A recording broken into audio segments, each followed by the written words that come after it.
उन्होंने लिखा है कि जब मैं ध्यान लगाती हूँ तो अक्सर एक संत को देखती हूँ, गौर वर्ण के यानी गोरे वर्ण के। उस संत के ललाट पर गजब के तेज होता है।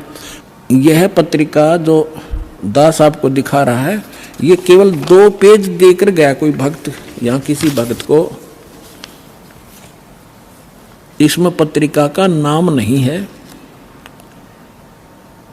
लेकिन इसमें वाणी जो लिखी है यह कमाल की है। देखिएगा, यथार्थ है। इसको फिर भक्तों ने इस YouTube पर भी खोजा है, जो का त्यों पाया है। देखिएगा,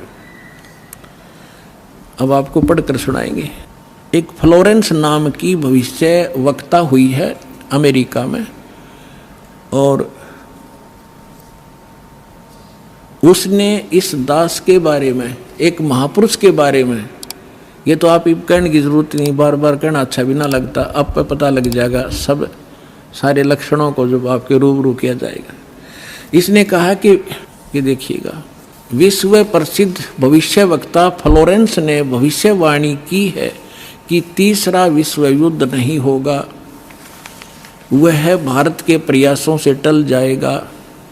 एक दिव्य महापुरुष की विचारधारा से भारत में एक आध्यात्मिक लोग सत्ता में आएंगे। उस महापुरुष के अनुयायी उनकी इस नई विचारधारा को विश्व में फैलाएंगे। भारत ही नहीं, पूरे विश्व के लोग उस विचारधारा से प्रभावित होंगे। भविष्य वक्ता फ्लोरेंस की महत्वपूर्ण वाणियाँ। अब देखिए, ये है वो, पूरा देखना एक बार। ये है वो बहन जिसका फोटो है, ये चित्र बना है इस पत्रिका के अंदर। ये वो बहन खड़ी है, जैसे एक फिलोसफर की तरह इनकी दृष्टि स्पष्ट दिखाई दे रही है। अब इसके हम आगे और पढ़ेंगे जब आनंद घना आएगा। इसकी हमने फोटो स्टेट कर रखी है, इसमें निशान लगा रखे, इसमें कुछ उभरे हुए अक्षर हैं, अच्छे पढ़े जाएंगे। देखिए, इसमें ज़्यादा ना पढ़ के हम अपने काम का पढ़ेंगे। वो हमने 53 पर पढ़ा था, ये हमने 53 पृष्ठ है इसका, इस पर पढ़ा था। ये यहाँ 53 पृष्ठ है, यहाँ देखा था 53 पृष्ठ पे। और अब हम यहाँ पढ़ेंगे 54 पृष्ठ पे। ये 54 पृष्ठ है। अब देखिएगा यहाँ क्या लिखा है। पहले उसने बताया कि इस प्रकार बहुत सी भविष्यवाणियाँ इसकी, इराक के राष्ट्रपति सद्दाम हुसैन ने अमेरिका से युद्ध किया, इस प्रकार की बहुत सी खतरा मंडला रहा था, टल गया। फ्लोरेंस की इतनी भविष्यवाणियाँ सच साबित हुई हैं कि कोई उनकी भविष्यवाणियों पर शक तक नहीं कर सकता। वैज्ञानिक भी उनकी भविष्यवाणियों के सच होने से आश्चर्यचकित हैं। फ्लोरेंस ने अपनी भविष्यवाणी में कई बार भारत का जिक्र किया है। The fall of sensational culture नाम की अपनी पुस्तक में उन्होंने लिखा है, सन 2000 आते आते प्राकृतिक संतुलन भयावह रूप से बिगड़ेगा। यानी लोगों में दुराचार, रिश्वतखोर, हाहाकार, बेईमाना घर कर जाएगा। लोगों में आक्रोश का भावना प्रबल होगी, दुराचार पराकाष्ठा पर होगा। पश्चिम देशों के विलासितापूर्ण जीवन जीने वालों में निराशा, बेचैनी और अशांति होगी। अतृप्त अभिलाषाएं और जोर पकड़ेंगी, जिससे उनकी अपनी कटुता बढ़ेगी। चारों ओर हिंसा और बर्बरता का वातावरण होगा। गरीब संपन्न व्यक्तियों की संपत्ति छीनेंगे, ऐसा वातावरण होगा और चारों ओर हाहाकार मच जाएगा। अब देखो, अब ये भविष्य वक्ता कह रही है कि अगर वो संत ना आता तो ऐसी दशा भारत की हो जाती, लोग एक दूसरे ने लूटने लग जाते। अब इसने तुरंत फिर क्या कहा कि उस संत की विचारधारा से वो घातक माहौल टल जाएगा। देखिए, ऐसा वातावरण होगा और चारों ओर हाहाकार मच जाएगा। ऐसा हाहाकार मच जाएगा, लेकिन भारत से उठने वाली एक नई विचारधारा, इस घातक वातावरण को समाप्त कर देगी। वह विचारधारा वैज्ञानिक दृष्टि से लोगों में सामंजस्य और आपसी भाईचारा और भाईचारे का महत्व समझाएगी। वह यह भी समझाएगी कि धर्म और विज्ञान में आपस में विरोध नहीं है। आध्यात्मिकता की उच्चता और भौतिकता का खोखलापन सबके सामने उजागर करेगी। अपने आत्माओं, ये तो चलो इन भविष्य वक्ताओं का तो इतना काम समझ लो आप, जैसे परमात्मा ने विद्वान बना दिया, पृथ्वी और सूरज बना दी, सब नक्षत्र बना दिए, और अपने आप निर्धारित है कि इस समय 6:20 पर सूर्य उदय होगा। अगर कोई खगोल भगोल का ज्ञाता अब बता दे कि फलानी तारीख को 6:20 पर सूर्य उदय होगा, वो ना बताता तो भी उसी समय होना ही था वो, क्योंकि उस परमात्मा ने वो निर्धारित सिस्टम बना ही रखा है। तो ये ना बताते तो भी परमात्मा ने पहले बोल ही रखा है, निर्धारित दिन ठीक धर रखा है, वो तो ये होना ही होना था। ये बता रहे हैं तो आपके लिए और ज़्यादा गोल्डन चांस है। सभी पुण्यात्माओं ने देर नहीं करनी चाहिए। महापुरुष बार बार कोई झूठ बोल रहे हैं, परमात्मा ने कहा, सब संत कहें, और ये भविष्यवक्ता बताने लग रहे जो इस देश से भी संबंधित नहीं थे, और फिर भी नहीं समझोगे तो कति बालक हो तुम, तो बुद्धि ही नहीं दी फिर आपको। देखिएगा अब क्या, जैसे दास बहुत बार आपको समझाता है, हर एक प्रवचन में परमात्मा ने जो पहले बोला था वही दास आज बता रहा है। और अभी भी बहुत से मेरे अधिकतर जितने भी प्रवचन होते हैं इसी आधार पर होते हैं कि आप क्या कर रहे हो।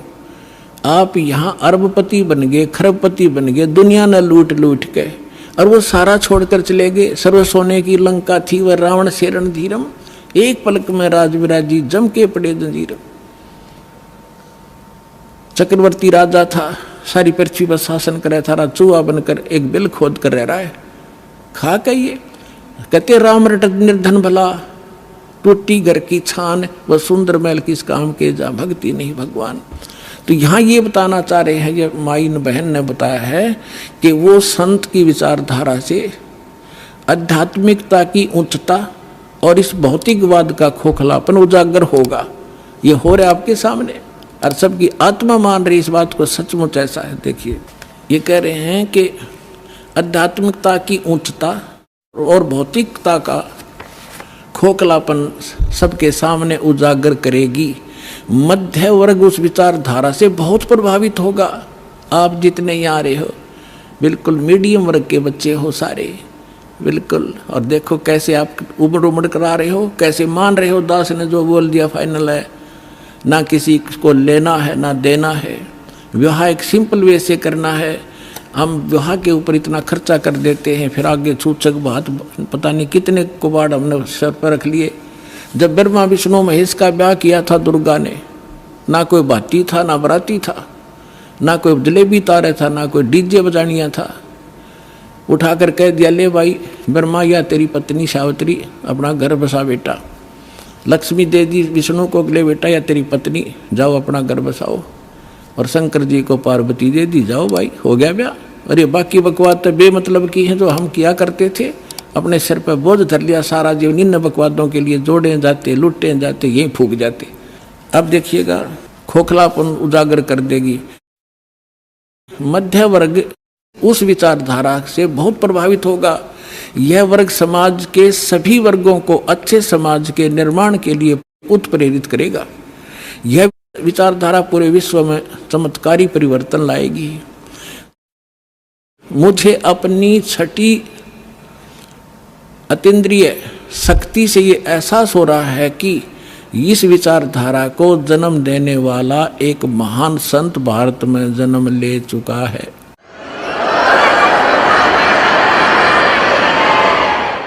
ये देखिएगा, यहाँ लिखा है कि एक पत्रकार ने 1964 में फ्लोरेंस से पूछा था और 1980 की शुरुआत तक व्यापक उथल-पुथल 80-89 के बाद ऐसे भूकंप आएंगे कि न्यू जर्सी का कुछ हिस्सा तथा यूरोप और एशिया के कई देशों के स्थानों पर भूकंप से विदीर्ण हो जाएंगे, कुछ जलमग्न हो जाएंगे। तृतीय विश्व युद्ध का आतंक सबके दिमाग में बैठ जाएगा। वे इस युद्ध की तैयारी कर लेंगे, लेकिन भारतीय राजनेता नहीं संत की तरफ से शिकार है, तीसरे युद्ध से वो समाप्त कर दे। तो 1964 तक यह जीवे थी। 1964 में तो ये युवा थी जो बता रही थी 10, 20, 30 वर्ष और भी रहेगी, 94-95 तक यह जीवे थी। तो इसने उस समय बता दिया था, 1964 में भी इसने बता दिया था कि उसका जन्म हो चुका है। और उसको दृष्टि आगे की जो वर्तमान का जो दास की सती थी अब की है वो भी दिखाई देती। देखिएगा, मुझे अपनी छठी अंतीन्द्रिय यानी अंदर के आभास से शक्ति से ये एहसास हो रहा है कि इस विचारधारा को जन्म देने वाला वह महान संत भारत में जन्म ले चुका है। उस संत के ओजस्वी व्यक्तित्व का प्रभाव सबको चमत्कृत करेगा। उसकी विचारधारा अध्यात्म के कम होते जा रहे प्रभाव को फिर से नई स्फूर्ति देगी। चारों ओर आध्यात्मिक वातावरण होगा। ओए होए, दास बार बार कहता रहा है कि यदि परमात्मा इस दास के माध्यम से फिर से अपनी यथार्थ भक्ति नहीं प्रारंभ करते तो आने वाले 50 वर्ष के बाद हिंदुस्तान में कोई राम कहानियां नहीं पाओ, ऐसी हाहाकार मच जाती। तो इसमें यही कहा है कि वो फिर गिरते हुए अध्यात्म सत्र को फिर से उभारेगा, इसका ये भावार्थ है। उस संत के ओजस्वी व्यक्तित्व का प्रभाव सबको चमत्कृत करेगा। उसकी विचारधारा अध्यात्म के कम होते जा रहे प्रभाव को फिर से नई स्फूर्ति देगा। चारों ओर आध्यात्मिक वातावरण होगा। संत की विचारधारा से प्रभावित लोग विश्व के कल्याण के लिए पश्चिम की ओर चलेंगे। धीरे धीरे एशिया, यूरोप, अमेरिका पर पूरी तरह छा जाएंगे। उस संत की विचारधारा से पूरा विश्व प्रभावित होगा। उनके चरण चिन्हों पर चलेगा। पश्चिमी देश के लोग उन्हें ईसा, पश्चिमी देश के लोग अमेरिका, इंग्लैंड आदि उन्हें ईसा, मुसलमान उन्हें एक सच्चा रहनुमा और एशिया के लोग उन्हें भगवान का अवतार मानेंगे। उस महासंत की विचारधारा से बौद्धिक क्रांति आएगी। बौद्धिक माने अच्छी बुद्धिमान लोग उसके साथ होंगे। देखो, बुद्धिजीवियों की मान्यताएं बदलेंगी। जो ये अंग्रेज पाके बैठे बड़े बड़े अफसर कहते हैं नवी सोचने पर विवश होना पड़ेगा कि तुम कर क्या रहे हो, करना क्या चाहिए था। बुद्धिजीवियों की मान्यताएं बदलेंगी, उनमें ईश्वर के प्रति श्रद्धा और विश्वास की कोपलें फूटेंगी। फ्लोरेंस के अनुसार वह संत भारत में जन्म ले चुके हैं। वह इस संत से काफी प्रभावित थी। अपनी एक दूसरी पुस्तक golden light of new era में भी उन्होंने लिखा है कि जब मैं ध्यान लगाती हूँ तो अक्सर एक संत को देखती हूँ, गौर वर्ण के यानी गोरे वर्ण के। उस संत के ललाट पर गजब के तेज होता है। उनके ललाट पर आकाश से एक नक्षत्र के प्रकाश की किरणें निरंतर बरसती रहती हैं। ओए होए, अपने आत्माओं, आप देखिएगा ये इस तरह आती हैं। ये जैसे परमात्मा बैठे हैं सतलोक में, वहाँ से इस दास के ऊपर ये ऐसी अपनी किरण बरसा रहे हैं। यहाँ से आकाश से आ रही है और दास के ऊपर परमात्मा की शक्ति निरंतर चल रही है। उसी से आगे आपको कनेक्शन दिया जा रहा है।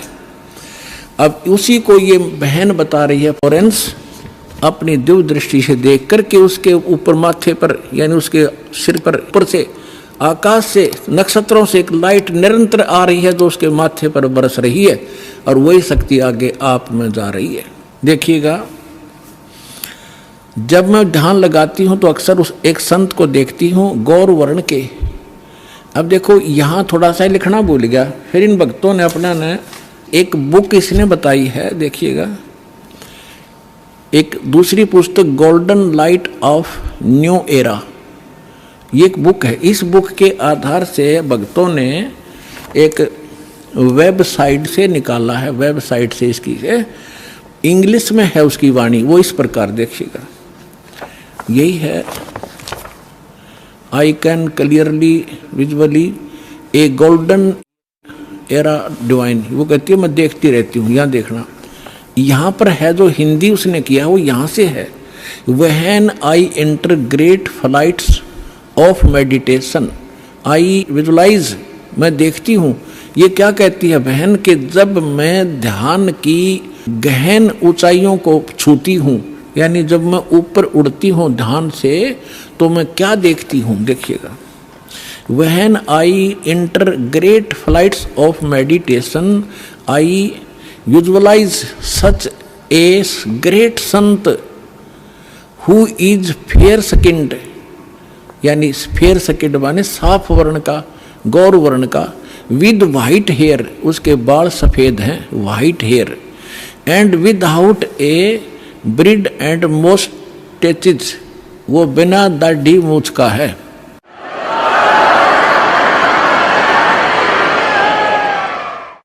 और उसके सफेद बाल हैं। दास की इस एज को वो उस समय देख रही थी कि उस समय वो ढूंढा ठावेगा। अब उसी का अंश इसने यहाँ थोड़ा सा कम अनुवाद कर पाया, ये भूल गया होगा। इसने अपनी दूसरी पुस्तक golden light of new era में भी लिखा है, जब मैं ध्यान लगाती हूँ तो अक्सर एक संत को देखती हूँ, गौर वर्ण के, आगे लिखना भूल गया, सफ़ेद बाल थे, बिना दाढ़ी मूछ का। अब दरअसल क्या है कि ये कोई पत्रकार ने उस वाणी को, उसकी बोली हुई को अपने ढंग से चित्रार्थ किया है। तो इन लोगों का दृष्टिकोण था किसी और संत पे कि वो हो सकता है।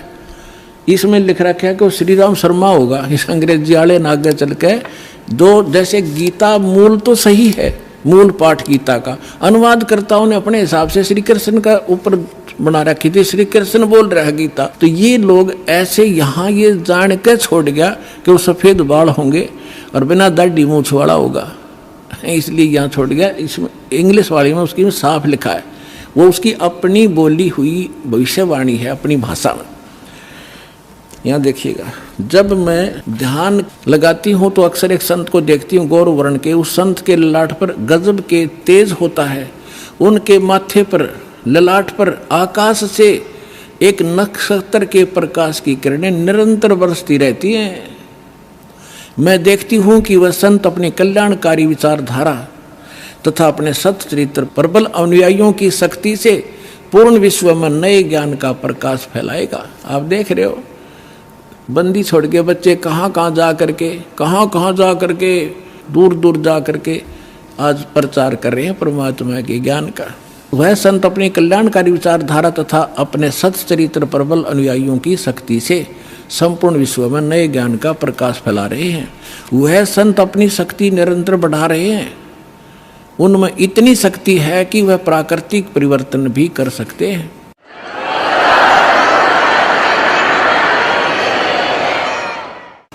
वह अपना कार्य वैज्ञानिक ढंग से करेंगे। उनकी कृपा और प्रयत्न से मानवीय सभ्यता में नई जागृति आएगी। विश्व के समस्त जनसमूह में नई चेतना का संचार होगा। लोक शक्ति का एक नया रूप उभर कर सामने आएगा, जो सत्ताधारियों की मनमानियों पर अंकुश लगा देगा। जो राजा लोग अपनी मनमानी बकवाद करते हैं, उस संत के अनुयायी उनको विवश कर देंगे कि बंदे बनकर रहो, बकवाद बहुत दिन कर ली तुमने। विश्व के समस्त जनसमूह में नई चेतना का संचार होगा। लोक शक्ति का एक नया रूप उभर कर सामने आएगा और जो सत्ताधारियों की मनमानियों पर अंकुश लगा देगा। राजनेताओं के ऊपर मनोचिकित्सक तथा सम्मोहन कला के विश्व प्रसिद्ध ज्ञाता डॉक्टर मोरे बर्स्टीन की फ्लोरेंस से अच्छी दोस्ती थी। एक बार फ्लोरेंस ने उनसे भी कहा था कि डॉक्टर, वह समय बड़ी तेजी से निकट आ रहा है जब सत्ता लोलुप्त राजनेताओं की अपेक्षा आप जैसे समाज सेवकों की बातें अधिक ध्यान से सुनेगा। 21वीं सदी के आते आते एक नई विचारधारा पूरे विश्व को प्रभावित करेगी। हर राष्ट्र में सचित्र धार्मिक लोगों का संगठन लोगों के दिमाग में बैठी गलत मान्यताओं को बदल देगा। यह विचारधारा भारत से प्रस्फुटित होगी, भारत से चलेगी और विश्व के पूरे देशों में फैलेगी। मैं उस पवित्र स्थान पर एक प्रचंड तपस्वी को देख रही हूँ, जिसका तेज बड़ी तेजी से फैल रहा है। मनुष्य में सोए देवताओं को जगाने तथा धरती को स्वर्ग जैसा बनाने के लिए वह संत दिन रात प्रयत्न कर रहे हैं। एक पत्रकार ने 1964 में फ्लोरेंस से पूछा था कि क्या वह दुनिया का भविष्य बता सकती है। फ्लोरेंस ने इसके बाद जवाब में कहा था 1980 में ये होगा, 1990 में ये होगा, सारा कुछ बताया था। ठीक, आगे क्या बताया है कि तीसरा विश्व युद्ध के शुरू होने तक भारत के शासन की बागडोर, ये कहते हैं कि विश्व युद्ध का आतंक सबके दिमाग में बैठ जाएगा और भारतीय राजनेता अपने प्रभाव और बुद्धि से तीसरे विश्व युद्ध को टालने में सफल हो जाएंगे। तीसरे विश्व युद्ध के शुरू होने तक भारत के शासन की बागडोर आध्यात्मिक वृत्ति के लोगों के हाथ में होगी, इसलिए उनके प्रभाव से विश्व युद्ध टलेगा। वे शासक एक महान संत के ओजस्वी तथा क्रांतिकारी विचारधारा से प्रभावित होंगे। वे उस संत के प्रति उसी तरह समर्पित होंगे जैसे वाशिंगटन स्वतंत्रता एवं मानवता के प्रति समर्पित थे। न्यू जर्सी की रहने वाली, न्यू जर्सी कोई शहर है अमेरिका में, न्यू जर्सी की रहने वाली फ्लोरेंस सचमुच एक विलक्षण महिला थी। एक बार नोबेल नामक एक व्यक्ति ने, इसने ये बताना चाहा, पत्रकार ने दिखाना चाहा है कि एक पत्रकार था अमेरिका का और वो इसका इंटरव्यू ले रहा था और वो इंटरव्यू टीवी पर चला रखा था डायरेक्ट लाइव। ये पूछ रहा कि तो आप एक संत के बारे में तो बहुत बता रही हो, लेकिन मेरे बारे में बताओ कुछ। जो प्रकरण इतना है जिसमें ना पढ़ के मैं वैसे बता दूं, जल्दी निमट जाएगी बात। तो फ्लोरेंस ने कहा कि तेरे विषय में बताऊं।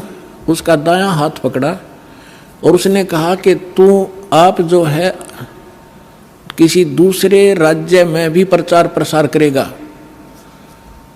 तो वो कह रहा था, उसने इसमें लिखा है कि मैं उससे कह रहा था कि तू भला मजाक कर रही है मेरे साथ। अगर इस इंटरव्यू को मेरी महकमे वाले सुन रहे होंगे, मेरे बॉस, तो मुझे नौकरी से निकाल देंगे। दूसरे में प्रसार तो नहीं होगा पर मैं नौकरी से जाता रहूँगा। तू क्या मजाक कर रही है। उसी समय मेरे हेड ऑफिस से टेलीफोन आया और मेरे लिए ही था, मैंने उठाया। मेरा बॉस कह रहा था कि मैं तुम्हारा इंटरव्यू देख रहा हूँ, मैं हैरान हूँ कि हमने निश्चय कर लिया है आपको न्यूयॉर्क के अंदर प्रचार प्रसार के लिए भेजना है। कल ही इसका डिक्लेयर करेंगे, फाइनल हो चुका है। मैं हैरान हूँ, तुम्हारा इंटरव्यू मैं सुन रहा हूँ कि फ्लोरेंस को कैसे पता चला और आप जल्दी आ जाइए, आपको वहाँ भेज रहे। तो ये कहने का तात्पर्य है, वो इंटरव्यू लेने वाला ये कह रहा है उसकी इतनी सटीक भविष्यवाणी थी तो वही कह रही है जो संत के बारे में उसकी झूठी नहीं हो सकती। अब देखिए, अब यहाँ देखिएगा, ये मैंने छोड़ दिया, यहाँ वही बता रहा था। ये टीवी के कार्यक्रम के दौरान उनसे बोला, मैं बोला, पत्रकार कह रहा है, आप भारत में जन्म ले चुके संत के बारे में तो अक्सर बताती रहती हो, मैं अपने बारे में भी कुछ जानना चाहता हूँ, बताइए। फ्लोरेंस ने उसके दाहिने हाथ को थाम लिया और बोली, आप बहुत जल्दी किसी दूसरे राज्य में प्रसारण करेंगे।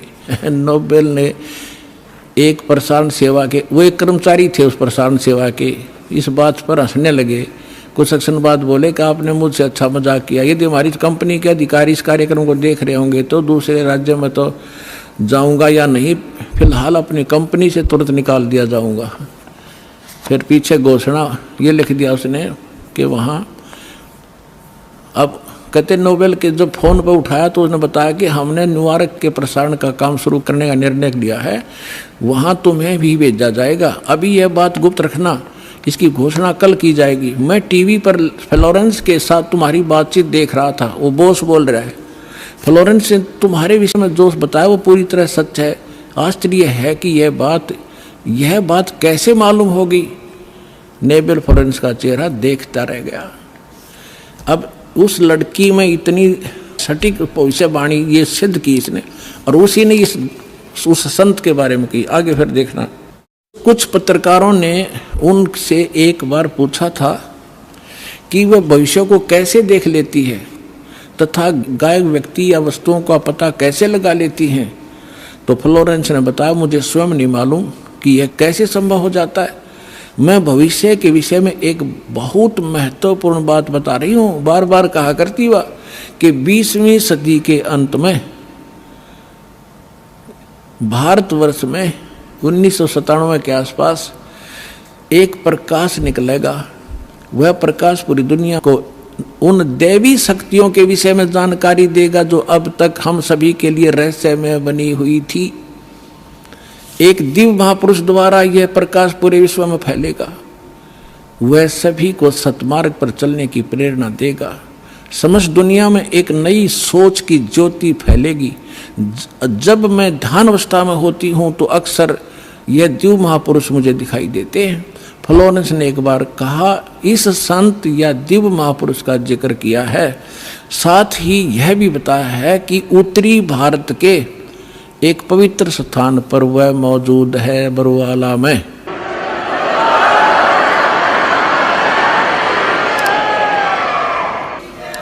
सत साहिब। अब आप हिसाब लगा लियो पुण्यात्माओं, कौन है